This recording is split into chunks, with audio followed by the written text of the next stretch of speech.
And after 20 minutes, Maradona ignored everybody. Just kept out the way, and just kept pointing at Hoddle and saying to Ardiras, give the ball to Hoddle. You see, you're having a nightmare. He would say, don't worry about it, son, it'll get better. Yeah. And it made you feel worse because he was identifying that you weren't playing the ball. But that's what he was. He would talk you through a game, and he was only being helpful. But I remember playing against Gentile at Juventus, and he was brutal. He was like, pull your ear, and all the wee silly things, but really annoying things. Hi, I'm Jeff Stelling, and this is Football's Greatest. Each week I'll be sitting down with a legend to discuss and debate some of the best exponents of the beautiful game. The players that got you off your seat, the hard men that made you wince, and the moments that will stay with you for life.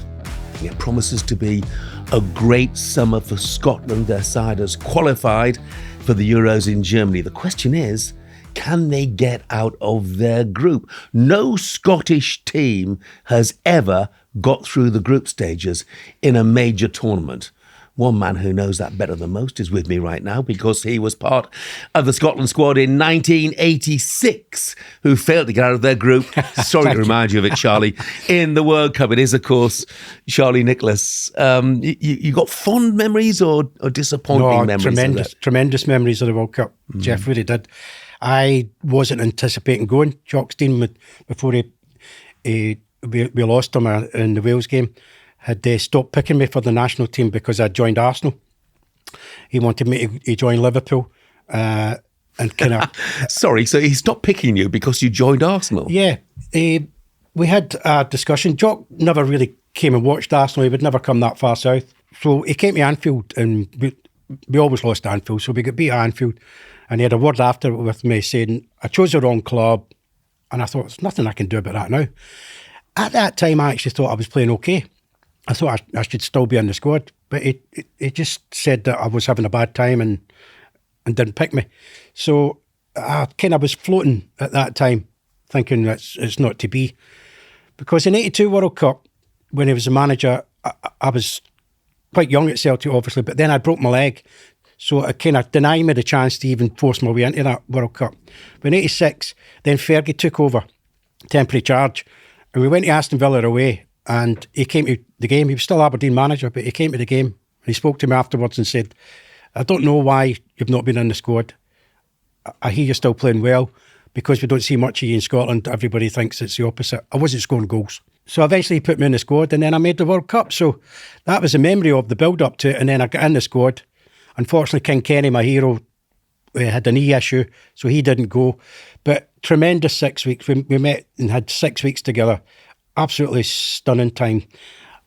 We let the nation down again, though, by not qualifying. That was the one thing we should have done against Uruguay in the last game. We missed it. Because it was one heck of a squad. Yeah. That is for sure. Look, we're going to talk, you've had a glittering career in England and in Scotland. We're going to talk about the best 5 players that you played with or against.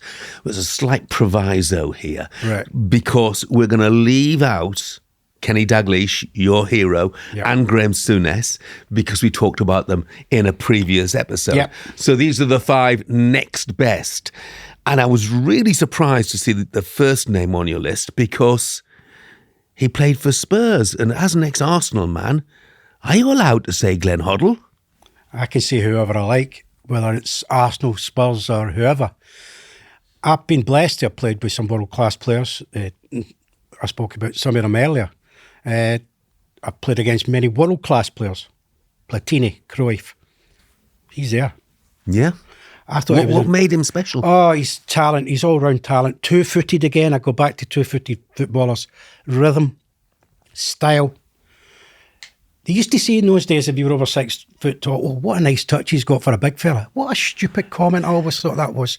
And this guy made that comment absolutely a mockery of it. He scored fabulous goals from inside the penalty box, outside the penalty box. I just thought he was a footballing genius.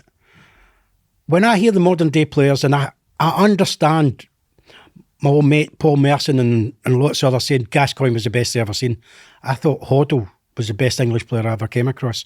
I think he was better than Gascoigne. It's only my opinion. I just think all round as a footballer, he was truly gifted. And he knew he was gifted, so he could do amazing things. When I was at Arsenal, sometimes we played a Tuesday, and then Spurs would play. We were both at home midweek, and Spurs would play on the Wednesday. We sometimes used to go and watch Spurs because we love football. Sure, we were Arsenal fans. We didn't like Tottenham. That was the way it was.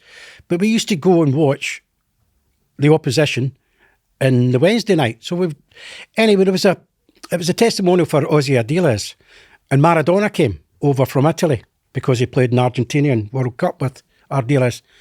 And after 20 minutes, Maradona ignored everybody, just kept out the way, and just kept pointing at Hoddle and saying to Ardiles, give the ball to Hoddle, just give the ball.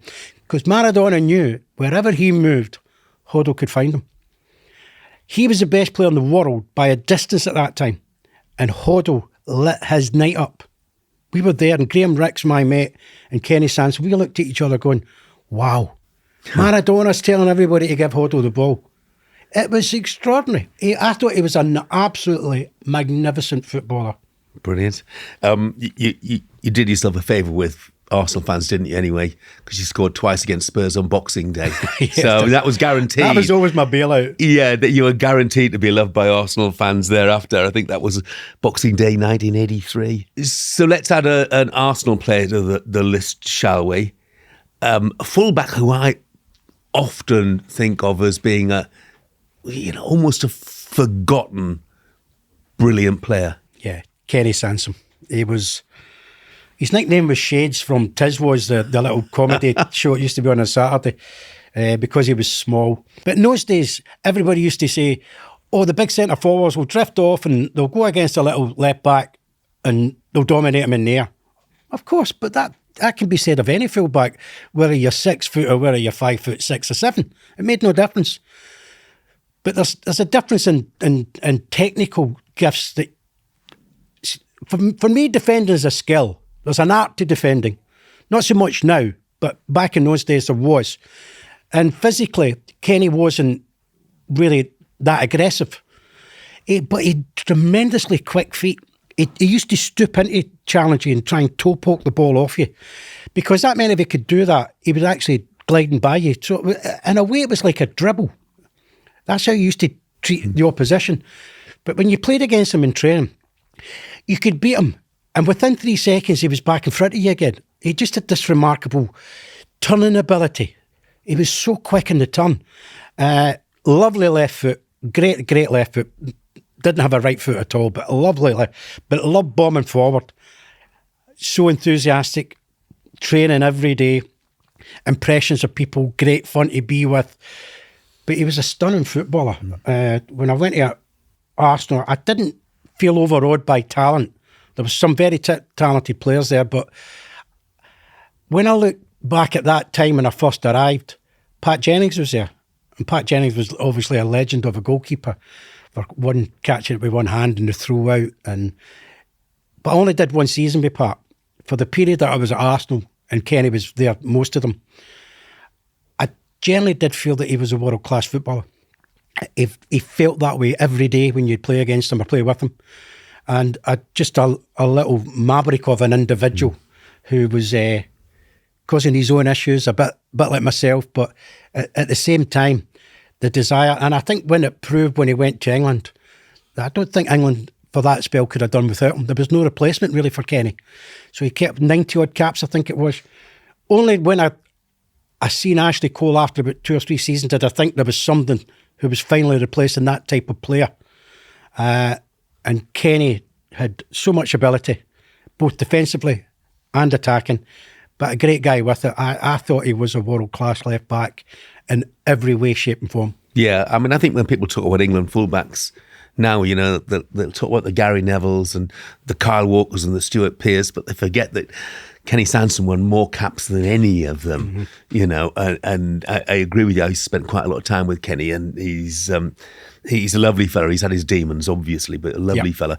I think he was involved in the move that led to your winning goal in the League Cup final against Liverpool as well. Yes, he was. Him and Perry Groves were both in it. And the nice thing about that also, Jeff, is that he lifted the cup. You know, sometimes people forgot that because we were never quite sure Dave O'Leary or Tony Adams.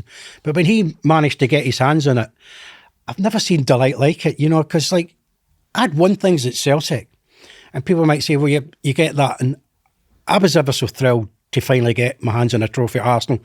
It was the reason I was there. But finally I get one.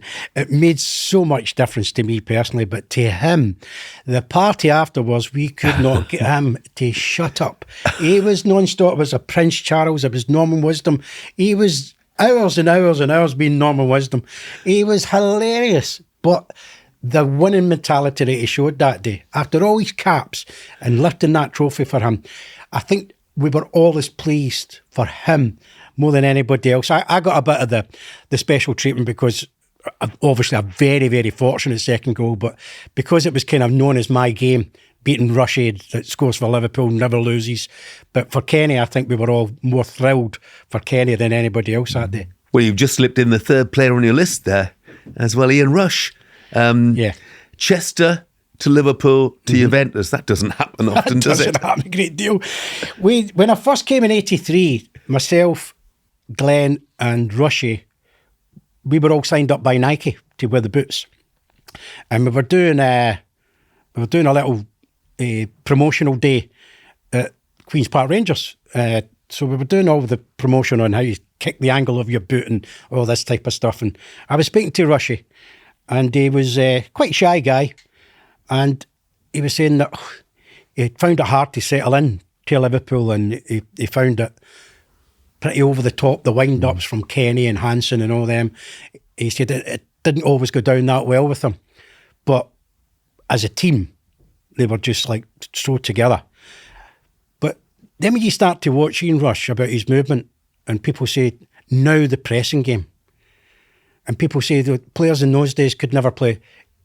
I think Ian Rush invented the pressing game that I can remember. He used to push up and take on defenders 2-3 at a time, to always close them down, close them down, close them down.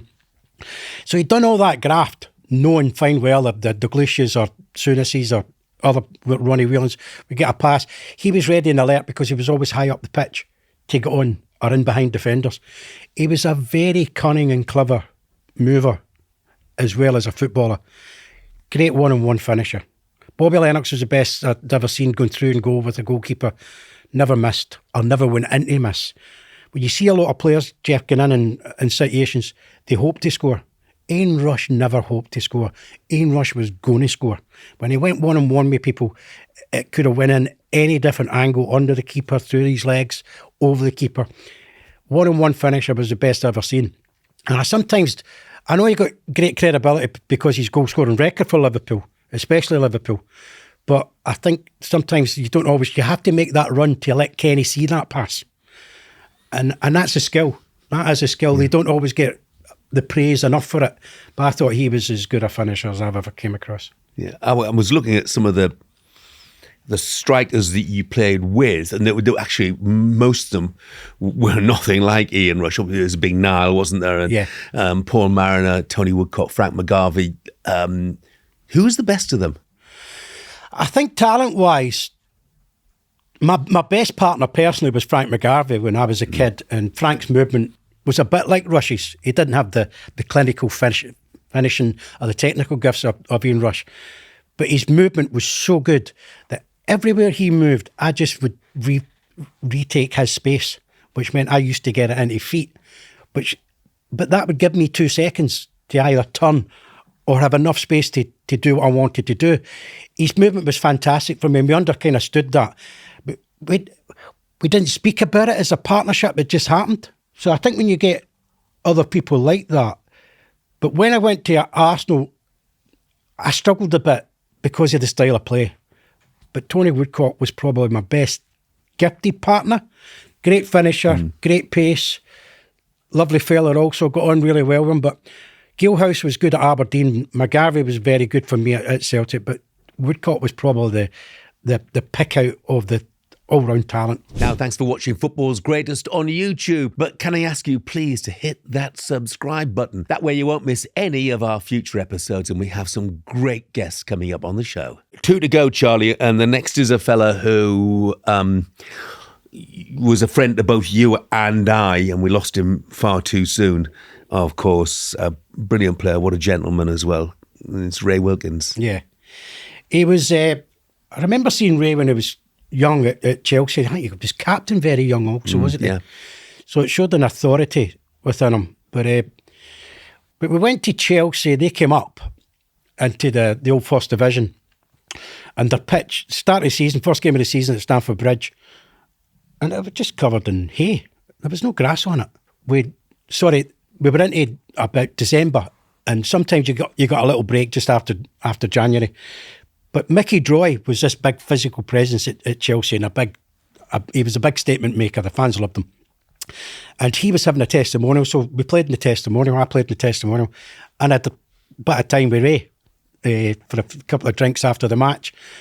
And I said, how can you play in a pitch like this? It's impossible. He said, strangely enough, you do get used to it. He said, but how can it be like that? He says, the Brazilians train on the beach, Charlie, so why can't we play on a beach? It's a poor excuse if we can't get the ball down and play. So he'd always this incredible philosophy of getting the ball down and making the ball do the work. And then Tommy Docherty, I think, said he went square and square and square and square. He only went square if he had to. He'd pass into feet if he had the opportunity. If you were a good enough mover, he could find you. And I just thought all round, everywhere Ray Wilkins went, other than the time I disliked him because he joined Rangers, but every other place he went, especially when he went abroad, was stunning. And I remember Kenny Sansom and Tony Woodcock all coming back and raving about Hoddle. But Wilkins was of the same chat you were getting. Stunning footballer, lovely fella. Everything was fella. How are you, mate? Lovely. Hiya, chaps. Just the happiest-go-lucky, enthusiastic footballer you could ever wish to come across. As a commentator, he would hate to criticise anybody. Yeah. He did it in the gentlest way possible. Yeah, and see when you played against him, see if you're having a nightmare, he would say, don't worry about it, son, it'll get better. Yeah. And it made you feel worse because he was identifying that you weren't playing the ball. But that's what he was. He would talk you through a game, and he was only being helpful. The most understanding individual I probably ever came across on a football field. Yeah, and I think that tag, that he passed the ball square all the time, it's stuck with him, unfortunately stuck with him, because he was one of the first really to appreciate the fact that to play football, you need to keep the football, and that's what he did. That's what he did. I mean, modern day terms, you'd be jumping through any situation you would jump through to go and say, who am I buying? Oh, Ray Wilkins, holding midfield player. Oh, thanks very much. Could Chelsea do with him right now? Better believe. I mean, he just knew, he had a great intelligence about him. And I think when he went to Italy especially, I think even though the Italians were starting to say, this guy can play. He's not just a holder, he can play. And he could. Well, you look at what Chelsea paid for Enzo Fernandez, Yep.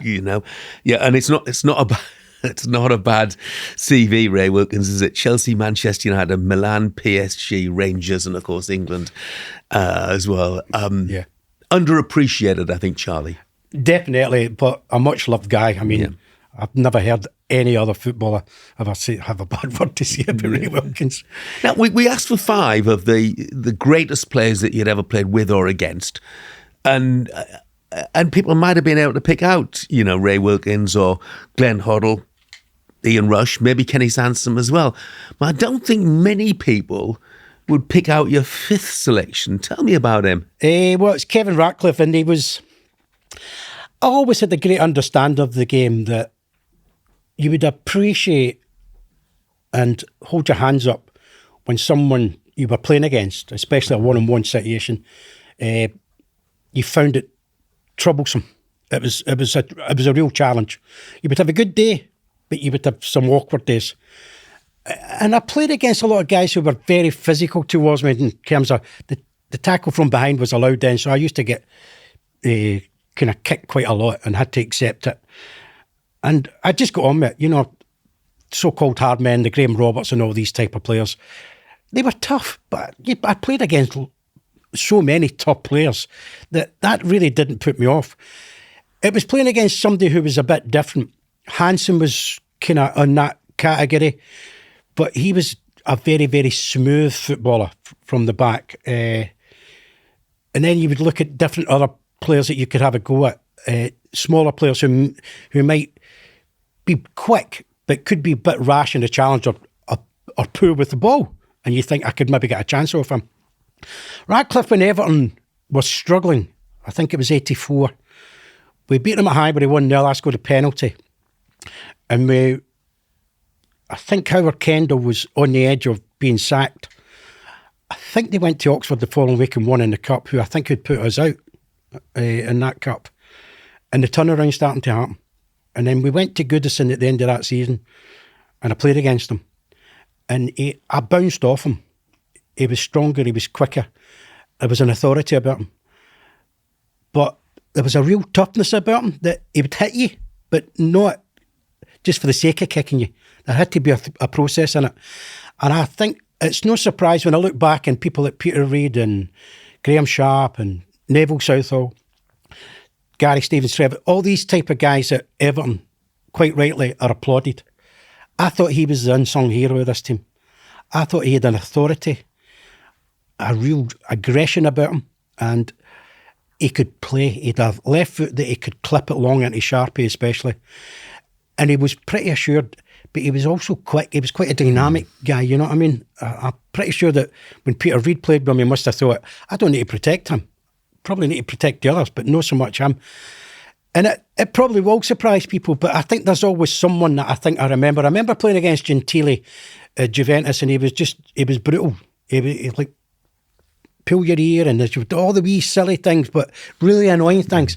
This guy just took you head on. And if you had a good day against you, he shook your hand firmly and said, well done. And I did the same for him. I thought, goodness me. They beat us 6-1 at Goodison 1 year. And I think I scored after about 10 minutes. We went 1-0 up.